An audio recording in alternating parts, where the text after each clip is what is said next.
오늘의 주제는 자식이라는 나무의 그림자로부터 벗어나기에 대해서 얘기해 보려고 합니다. 오랜만에 동창회나 동네 모임에 다녀오면 마음이 어떠신가요? 참 즐거웠다며 미소 짓게 되나요? 아니면 이상하게 텅 빈 느낌의 씁쓸한 입맛을 다시게 되나요? 참 묘합니다.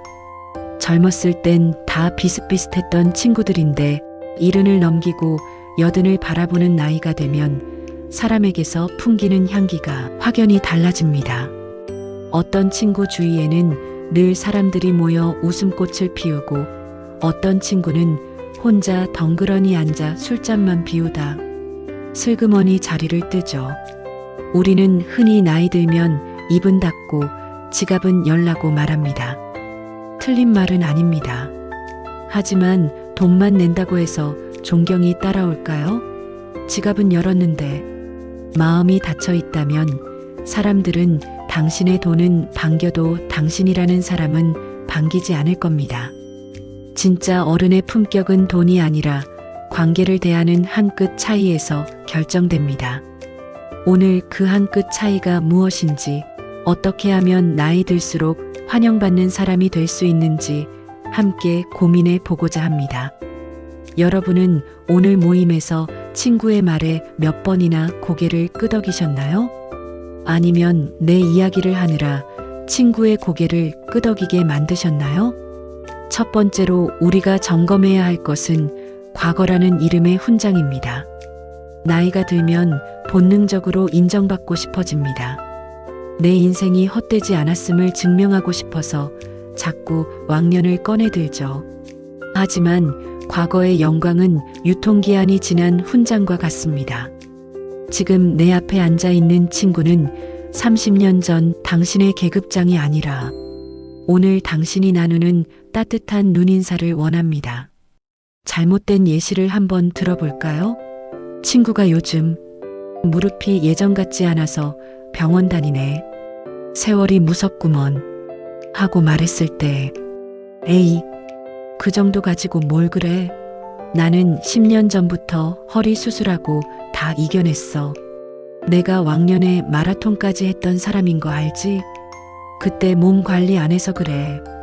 내가 알려주는 영양제 좀 먹어봐라고 답하는 경우입니다. 이 대화에서 친구의 아픔은 갈 곳을 잃었습니다. 나의 자랑이 친구의 고통을 덮어버린 것이죠. 반면 품격 있는 어른은 이렇게 말합니다.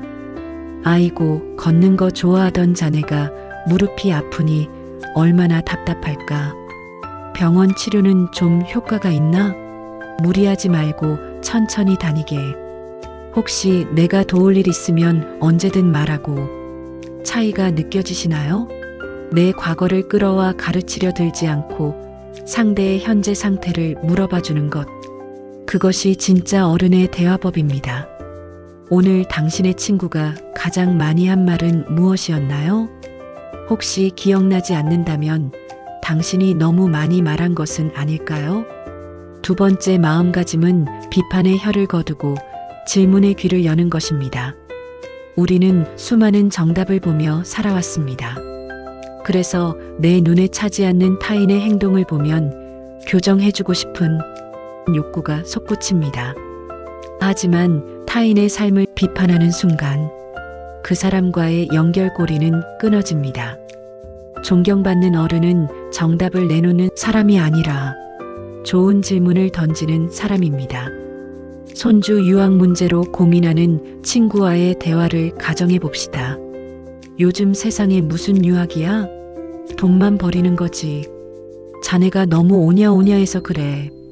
그 돈 있으면 자네 노후나 챙겨. 나중에 후회하지 말고 내 말 들어라고 말하는 것은 비판이자 훈수입니다. 이런 말 뒤에 남는 것은 친구의 상처뿐입니다. 대신 이렇게 물어봐 주세요. 손주가 큰 꿈을 가졌나 보군. 자네 닮아서 똑똑한 모양이야. 그런데 어떤 점이 가장 걱정되나? 비용 때문인가? 아니면 멀리 보내는 서운한 마음 때문인가? 질문을 던지면 상대는 자신의 마음을 정리할 기회를 얻습니다. 그리고 생각하죠. 이 사람은 내 말을 정말 진지하게 들어주는구나. 비판의 혀를 거두는 것은 무관심이 아닙니다. 상대의 인생을 그 자체로 존중하겠다는 배려이자 고결한 의지입니다. 여러분 곁에는 내 말 좀 들어봐라고 말하고 싶은 사람이 있나요? 아니면 자네 생각은 어때? 라고 묻고 싶은 사람이 있나요? 세 번째는 가장 어려운 관문, 바로 가족과의 선을 지키는 방법입니다. 평생을 자식이라는 나무에 물을 주고 키워온 우리에게 그 나무가 어디로 뻗고 자라든 간섭하고 싶은 마음은 인지상정입니다. 하지만 자식과의 관계에서 품격을 지키는 법은 딱 하나입니다. 기대를 버리고 심리적 거리를 두는 것입니다. 며느리나 사위와의 관계는 더욱 조심스럽습니다.